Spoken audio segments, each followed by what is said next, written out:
आप सुन रहे हैं इनटू द लाइफ का एक खास पॉडकास्ट कृष्णा। अब तक मैंने आपको बताया कि द्रौपदी युधिष्ठिर के बारे में क्या सोचती थी, भीमसेन के साथ उनका वैवाहिक जीवन कैसा था, और आज के एपिसोड में मैं आपको बताऊंगी कि अर्जुन, जिन्होंने मछली की आंख पर निशाना लगाकर द्रौपदी को स्वयंवर में जीता था, उनके साथ कैसा था द्रौपदी का वैवाहिक जीवन। शिवाजी सावंत की किताब युगंधर में खुद द्रौपदी बता रही हैं। तीसरे क्रमांक पर है मेरा पति धनुर्धर धनंजय पराक्रमी पार्थ। अपने पहले ही बाण से अचूक लक्ष्य भेद कर स्वयंवर में मुझे जीतने वाला नरोत्तम अर्जुन।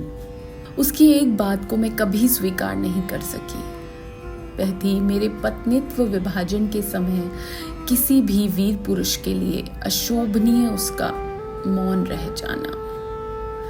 अपनी माता की आज्ञा और ज्येष्ठ भ्राता की इच्छा का उसने पालन किया।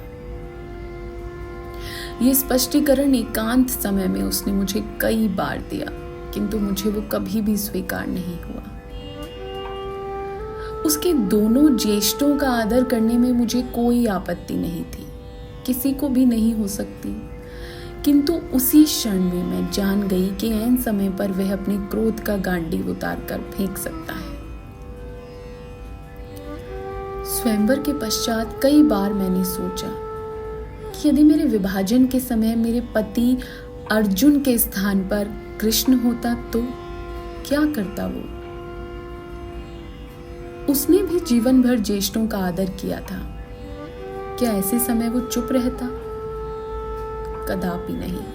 उसी क्षण वे ज्येष्ठता की धूल ओढ़े अपने भ्राता को उसके दोष स्पष्टतः सुनाता और माता का वचन भी रखता।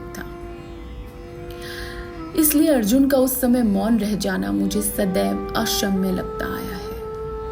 वह ऐन समय पर साहस खो देने वाला व्यक्ति है, वह मुझे तभी मालूम चल गया था।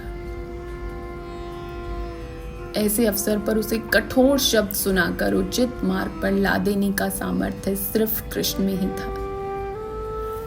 सभी को लगता था कि अर्जुन मेरा प्रिय पति है। कृष्ण को अति प्रिय होने के कारण मुझे भी वह प्रिय था। इंद्रप्रस्थ वासियों को भी यही लगता था कि अर्जुन मुझे सबसे ज्यादा प्रिय है। जब जब मैंने पार्थ को पुरुषोत्तम वासुदेव के साथ देखा, तब तब मुझे भी ऐसा ही लगा।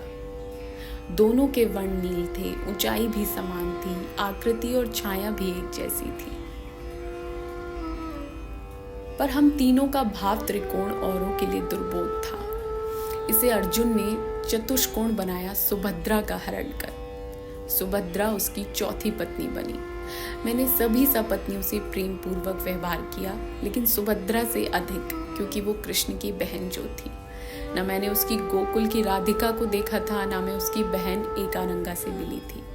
उसके भाव जीवन की कोई भी स्त्री मेरे जीवन में नहीं आई थी, केवल सुभद्रा आई सपत्नी बनकर, और मैंने उसे बहन के रूप में स्वीकार किया।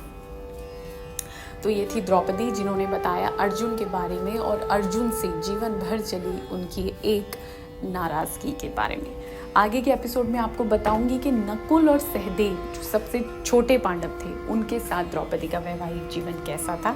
कैसा लगा आपको ये पॉडकास्ट, मुझे ज़रूर बताइएगा। चैनल को प्लीज़ सब्सक्राइब कर लीजिए, और ये पॉडकास्ट आपको कैसे लग रहे हैं कमेंट के साथ साथ ये भी बताइए कि आप और कृष्ण जीवन से जुड़ी किन बातों के बारे में जानना चाहते हैं।